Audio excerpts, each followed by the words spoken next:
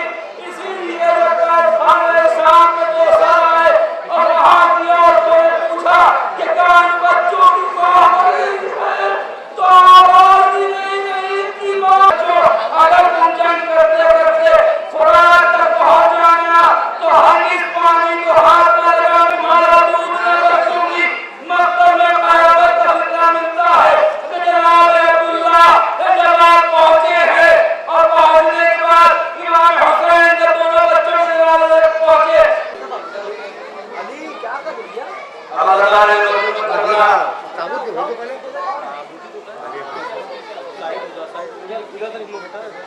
اب ہم 18 برس کے لیے دور کا جنازہ خدا کی قسم ہم شکل پیغمبر جناب علی اکبر جب بابا سے رخصت ہوئے تاریخ میں یہ ملا کہ امام حسین نے اپنے فرزند علی اکبر کو رخصت کیا. ایک جملہ کہا بیٹا جب تک سامنا ہو نور وغیرہ اپنا چہرہ دکھاتے رہنا لیکن قیامت کا منظر ملتا ہے والا ہے. خدا تمام ماؤں کی گودیوں کو آباد رکھے جن کو اولاد نہیں ہے تو اولاد نظر آتی ہے.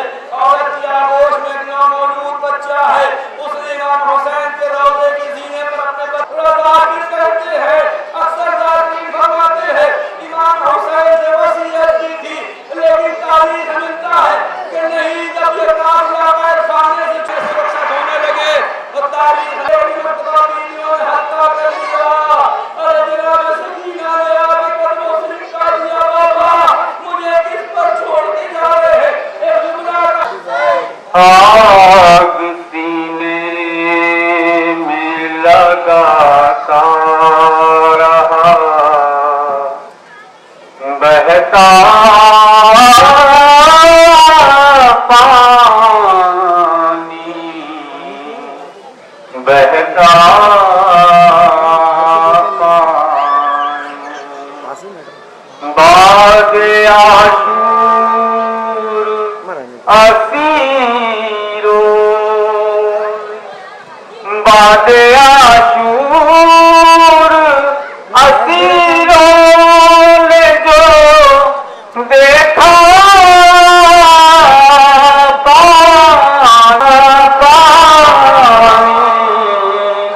آگ سینے میں لگاتا ہے.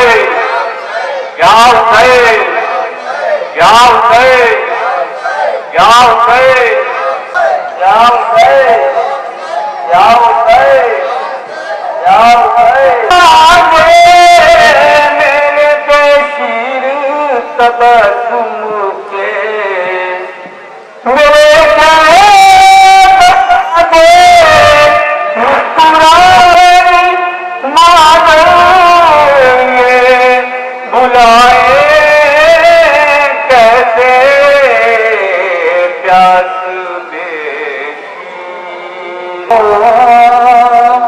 یہ بجھائے مظلوم پہ آقا تیر سے تنزل کو بچائے کیسے پیاس مرو گے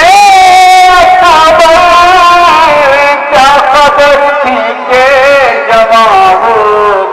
یا حسین یا حسین یا حسین یا حسین یا حسین دل لگا رہتا ہے شکرا میں علی اکبر کا دل لگا.